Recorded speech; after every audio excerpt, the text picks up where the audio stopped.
সারা রাত একবার এই পাশের পাট লাগায়, আরেকবার ওই পাশের পাট লাগায়, একবার এইটা খুলে একবার ওইটা লাগায়, একবার এইটা লাগায়। সারা রাত্র এমন করতে করতে যখন তাহাজ্জুদের সময় হয়ে গেল, বাইজিদ বুস্তামি রাহমাতুল্লাহ আলাইহির মা উঠে দেখেন বাইজিদ একবার এই পাশের কপাটটা লাগায়, আরেকবার ওই পাশের কপাট লাগায়। মা বললেন, বাইজিদ তুমি এত রাত্রি পর্যন্ত, আমি যে সেই রাতে বলেছিলাম দরজা লাগানোর জন্য, তুমি কি সারা রাত্র এমন করতেছো? বাইজিদ বুস্তামি রাহমাতুল্লাহ আলাইহি বললেন, হ্যাঁ মা, তুমি ঘুমিয়ে গিয়েছিলে, আমি যদি তোমাকে ডাক দিতাম তাহলে তোমার কষ্ট হতো, এই জন্য আমি তোমাকে ডাকি নাই। আমি দ্বিধাদ্বন্দ্বের ভিতরে ছিলাম যে তুমি তো বলছো দরজা লাগানোর জন্য, কোনটা লাগাইতে বলছো এটা তো বলো নাই, এই জন্য আমি সারা রাত্র একবার এইটা লাগাইছি, একবার এইটা লাগাইছি, কিন্তু তোমাকে ডাক দেই নাই। বাইজিদ বুস্তামি রাহমাতুল্লাহ আলাইহির মা বাইজিদ বুস্তামিকে জড়িয়ে ধরে দোয়া করে দিলেন, আরে বাইজিদ তোকে আল্লাহ পাক রব্বুল আলামিন যেন এই জামানার সর্বশ্রেষ্ঠ ওলি বানায় দেয়। এখন এই মায়ের দোয়ার কারণে বাইজিদ বুস্তামি এত বড় একজন আল্লাহর ওলি, এই ওলি হওয়ার পিছনে সর্বপ্রথম দোয়া কার? মা। আরেক দিনের ঘটনা, সেদিনও শীতের রাত্রি ছিল, আর বাইজিদ বুস্তামি রাহমাতুল্লাহ আলাইহি ওনার মা বলেছেন যে বাইজিদ আমার জন্য পানি নিয়ে আসো। এটা বলার পরে বাইজিদ বুস্তামি রাহমাতুল্লাহ আলাইহি যে পানি নিয়ে আসবেন, পানির কূপটা দূরে ছিল, দূরে, এজন্য ছোট মানুষ কলসি নিয়ে যখন এই এখান থেকে ঘর থেকে কূপ তো অনেক দূরে, যেতে তো অনেক দেরি হয়েছে, উনি পানি নিতে গেছেন, নিয়ে আসছেন, আসার পরে পানি গ্লাসে ভরে উনি মাকে দিতে যাবেন, দেখেন মা ঘুমিয়ে গিয়েছে। বাইজিদ বুস্তামি রাহমাতুল্লাহ আলাইহি গ্লাস হাতে দাঁড়িয়ে রয়েছেন মায়ের মাথার পাশে, কিন্তু মা তো ঘুমিয়ে গিয়েছে। এখন যদি মাকে ডাক দেয় মায়ের ঘুম নষ্ট হবে, এই জন্য বাইজিদ বুস্তামি রাহমাতুল্লাহ আলাইহি মাকে আর ডাকেন নাই।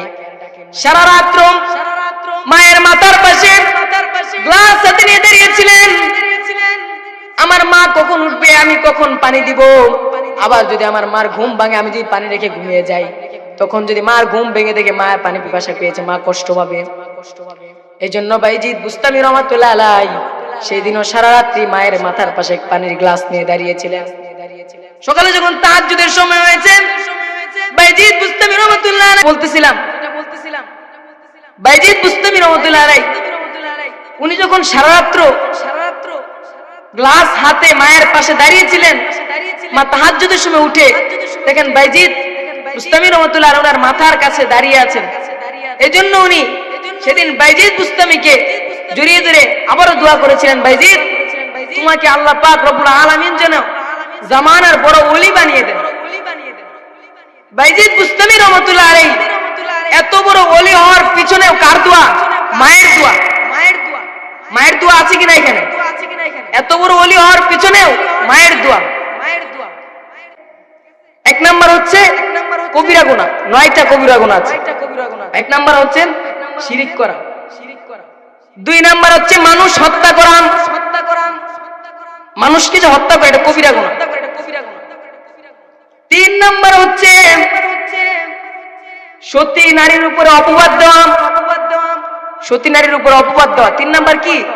1 নাম্বার হচ্ছে শিরিক করা, 2 নাম্বার হচ্ছে মানুষ হত্যা করা, 3 নাম্বার হচ্ছে সতী নারীর উপরে অপবাদ দেওয়া। 4 নাম্বারটা খুব ইম্পর্টেন্ট। 4 নাম্বার হচ্ছে সুদ খাওয়া। কি খাওয়া? সুদ। কি সুদ? সুদ খাওয়া। 4 নাম্বার সুদ খাওয়া। সুদ খাওয়া কি? কবিরা গুনাহ। 5 নাম্বার হচ্ছে এতিমের মাল আত্মসাৎ করা। এতিমের মাল আত্মসাৎ করা। এতিমের মাল খাওয়া কি? এতিমের মাল খাওয়া কি? কবিরা গুনাহ। সব পয়েন্ট মনে রাখবেন, এবার কবিরা গুনাহর পয়েন্ট চলতেছে।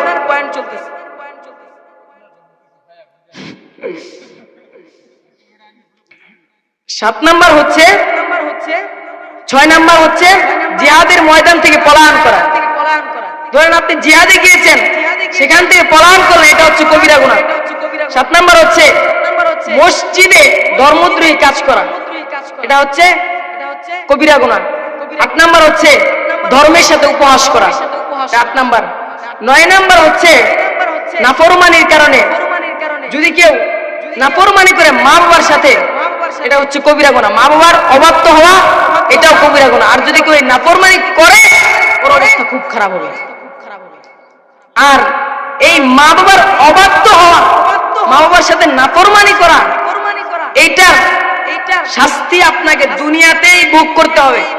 এটা শাস্তি আল্লাহ পাক রব্বুল আলামিন কিয়ামতের দিন দিবেন না। রাসূলুল্লাহ সাল্লাল্লাহু আলাইহি ওয়াসাল্লাম হাদিস যে তোমরা যারা মাতা পিতার সাথে খারাপ ব্যবহার করবা, তোমাদের এইটার খেসারত দুনিয়াতেই দিতে হবে। জাহান্নামে গিয়ে বা হাসরের ময়দানে এটার কোনো খেসারত হবে না। এইটার শাস্তি দুনিয়া থেকে ভোগ করার পরে তারপর তুমি মরবা, আগে মরবা না। যারা মাতা পিতার সাথে খারাপ ব্যবহার করবে এটার শাস্তি দুনিয়াতেই ভোগ করতে হবে। ওয়াইস আল কারনী রাহমাতুল্লাহি আলাইহি, উনি ইয়েমেন থেকে রাসূল সাল্লাল্লাহু আলাইহি ওয়াসাল্লামকে চিঠি লিখেছেন, ইয়া রাসূলুল্লাহ আমি আপনার কাছে আসতে চাই। ওয়াইস আল কারনী যেদিন রাসূল সাল্লাল্লাহু আলাইহি ওয়াসাল্লামের কাছে চিঠি লিখলেন, ইয়া রাসূলুল্লাহ ইয়া হাবিবাল্লাহ আমি মক্কা আসতে চাই, মক্কা এসে আপনাকে একবার দেখতে চাই। রাসূল সাল্লাল্লাহু আলাইহি ওয়াসাল্লাম ওয়াইস আল কারনীকে বললেন, এ ওয়াইস তুমি ইয়ামেনেই থাকো, ইয়ামেনে তোমার মার সেবা করো। তারপর ওয়াইস আল কারনী আর মক্কায় আসেন নাই, তিনি ইয়ামেনেই ছিলেন, ইয়ামেনে মায়ের খেদমত করতেন। রাসূল সাল্লাল্লাহু আলাইহি ওয়াসাল্লাম মৃত্যুর আগে একদিন সমস্ত সাহাবীদেরকে ডাক দিয়ে বলতেছেন, সাহাবীরা শুনো, ইয়ামেন থেকে একজন লোক আসবে, তার নাম হচ্ছে ওয়াইস আল কারনী। তোমরা যদি তাকে পাও তাকে বলে দিও যে রাসূল সাল্লাল্লাহু আলাইহি ওয়াসাল্লাম বলেছেন ওনার উম্মতের জন্য দোয়া করতে। রাসূল সাল্লাল্লাহু আলাইহি ওয়াসাল্লাম উমর রাদিয়াল্লাহু তাআলা আনহুকে আর আলী রাদিয়াল্লাহু তাআলা আনহুকে ডাক দিল, আলী উমর শুনো, তোমরা দুজন ওয়াইস আল কারনীকে তোমরা পাওয়া, পাওয়ার পরে তোমরা তাকে বলবা যে রাসূল সাল্লাল্লাহু আলাইহি ওয়াসাল্লাম বলে গিয়েছেন তুমি হাত তুলে আমাদের জন্য দোয়া করতে। কি বলেছেন? আলী রাদিয়াল্লাহু আলী আলী তুমিও বলবা যে আমার জন্য একটু দোয়া করে দেন। উমর রাদিয়াল্লাহু বলেছেন, উমর তুমিও বলবা যে আমার জন্য দোয়া করতে। বরঞ্চ উমর রাদিয়াল্লাহু তাআলা আনহু ছিলেন সাহাবী আর ওয়াইস আল কারনী রাহমাতুল্লাহ আলাইহি ছিলেন তাবেঈ। ওয়াইস আল কারনী উনার থেকে রাসূল সাল্লাল্লাহু আলাইহি ওয়াসাল্লাম ওসিয়ত করে গিয়েছেন যে ওয়াইস আল কারনীকে যদি তোমরা পাও তাকে বলে দিও আমার উম্মতের জন্য দোয়া করতে আর নিজের জন্য দোয়া করায় নি। এটা কেন বলেছেন? কারণ আছে। কারণটা হচ্ছে ওয়াইস আল কারনী রাহমাতুল্লাহি আলাইহি মায়ের খেদমত করতে গিয়ে মক্কায় আসতে পারেন নাই, আর মক্কায় না আসার কারণে রাসূল সাল্লাল্লাহু আলাইহি ওয়াসাল্লামকে না দেখার কারণে তিনি সাহাবী হতে পারেন নাই, ওই তাবেঈ ছিলেন। মায়ের খেদমত এমন বড় এক খেদমত যেটা করার কারণে দেখেন মূসা আলাইহিস সালামের সাথে একজন কসাই জান্নাতে যাবে মায়ের খেদমত করার কারণে।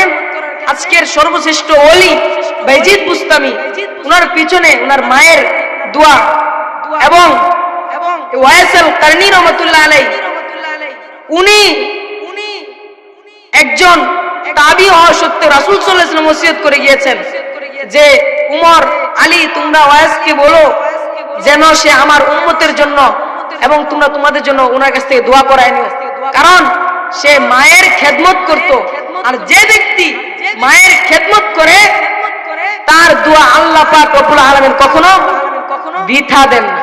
কি দেন না? এ আয়েশা, রাতের বেলা যখন আমি ঘুমাইলাম, ঘুমানোর পরে আমি স্বপ্নে দেখলাম আমাকে জিবরাইল জান্নাতে নিয়ে গিয়েছে। জান্নাতে যাওয়ার পরে আমি দেখলাম একটা মধুর কণ্ঠের তেলাওয়াত ভেসে আসছে। মধুর কণ্ঠের তেলাওয়াত। আমি জিবরাইলকে জিজ্ঞেস করলাম, জিবরাইল এই মধুর কণ্ঠের তেলাওয়াতের আওয়াজ কোথা থেকে আসতেছে? জিবরাইল আলাইহিস সালাম বললেন এই মধুর কণ্ঠের তেলাওয়াত হচ্ছে আপনার সাহাবী হারিসা ইবনে নুমান। হারিসা ইবনে নুমানের তেলাওয়াত।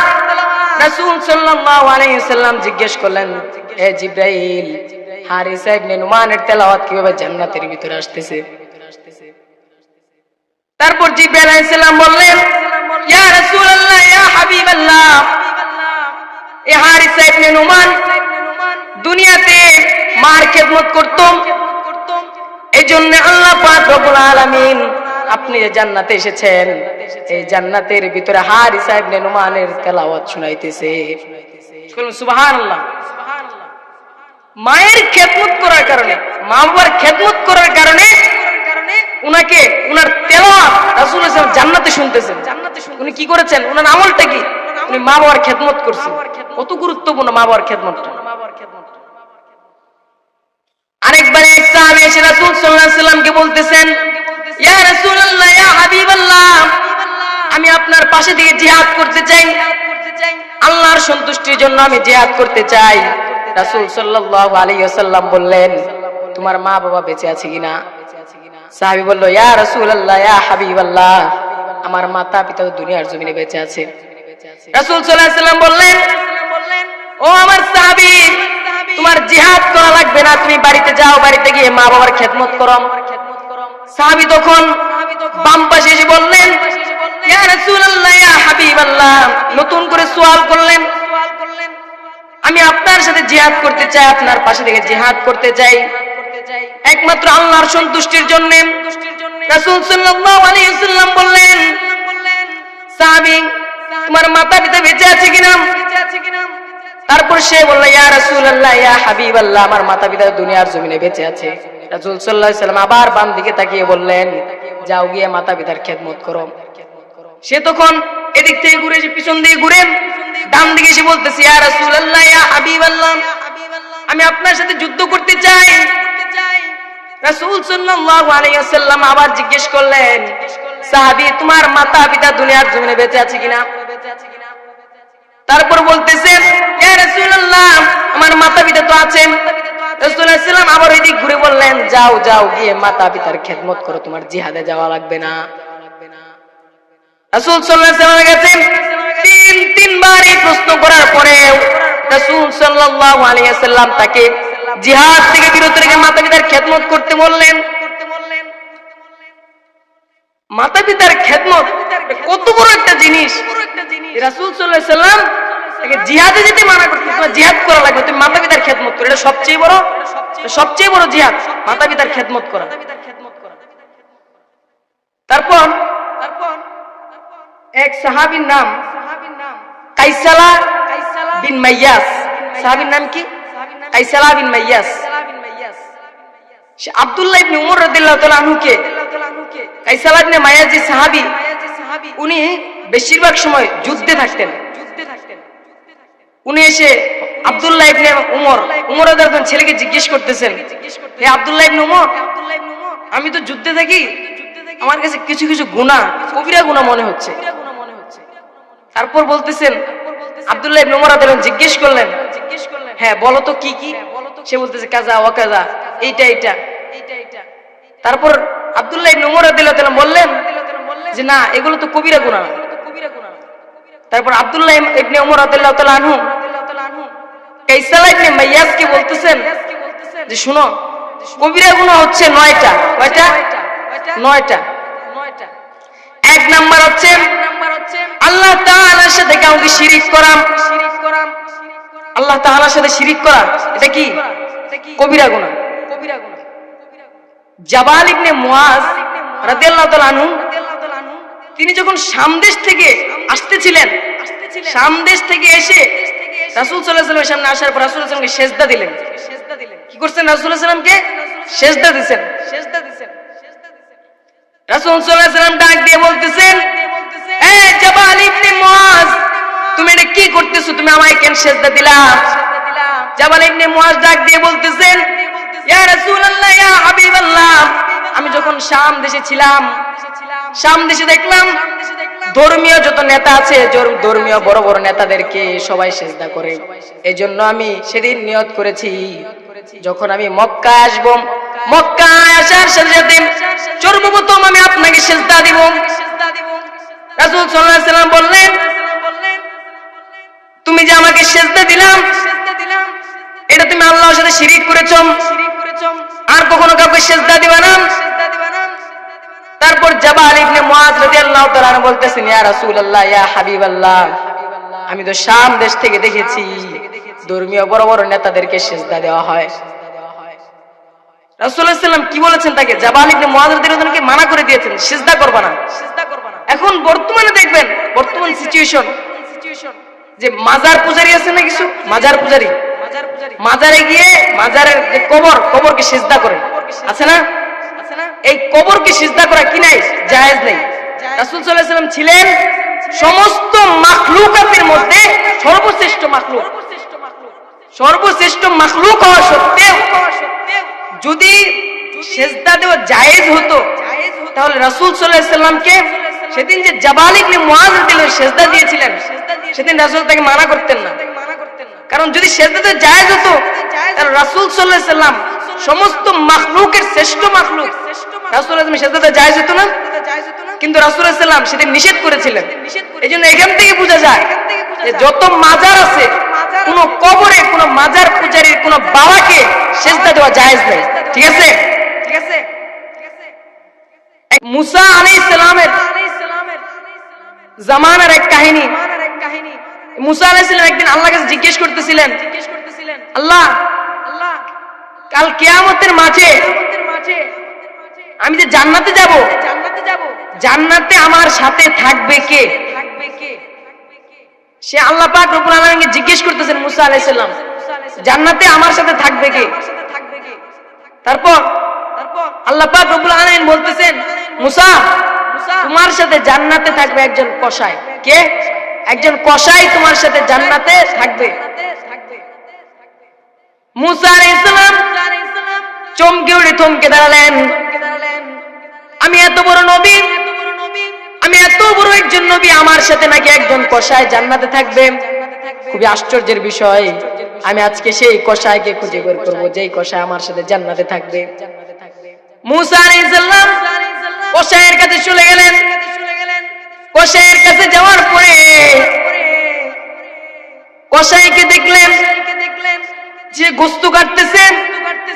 যখন সমস্ত গোশত বিক্রি করা শেষ, শেষে এক টুকরা গোশত একটা পলিথিনের ভিতরে নিয়ে কসাই বাড়ির দিকে রওনা দিয়েছেন। মুসা আলাইহিস সালাম বলতেছেন, এ কসাই, আমি কি আজকে তোমার মেহমান হতে পারি? কসাই বললেন, হ্যাঁ, অবশ্যই আপনি আমার মেহমান হতে পারেন। তারপর মুসা আলাইহিস সালাম কসাইয়ের সাথে কসাইয়ের বাড়ির দিকে রওনা হলেন। বাড়িতে যাওয়ার পরে কসাই সে গোশতটাকে রান্না করে রুটি দ্বারা ভিজিয়ে মাকে খাইয়ে দিলেন। কসাইয়ের মাকে গোশত দিয়ে সর্বপ্রথম কাকে খাইয়েছেন? মাকে। মাকে খাওয়ানোর পরে তার বিবি বাচ্চা উনি সবাই খাইছে। তো তারপর মাকে খাওয়ানোর পরে মা কসাইয়ের কানে কানে একটা কথা বলছেন। তারপর কসাই একটা মুচকি হেসে দিয়েছেন।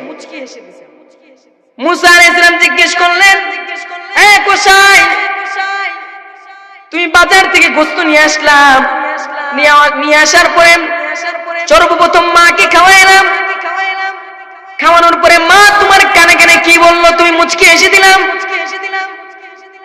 কসাই বলতেছেন, শুনুন, আমি যখন প্রতিদিন বাজার থেকে আসি, আসার সময় আমার মায়ের জন্য গোশত নিয়ে আসি।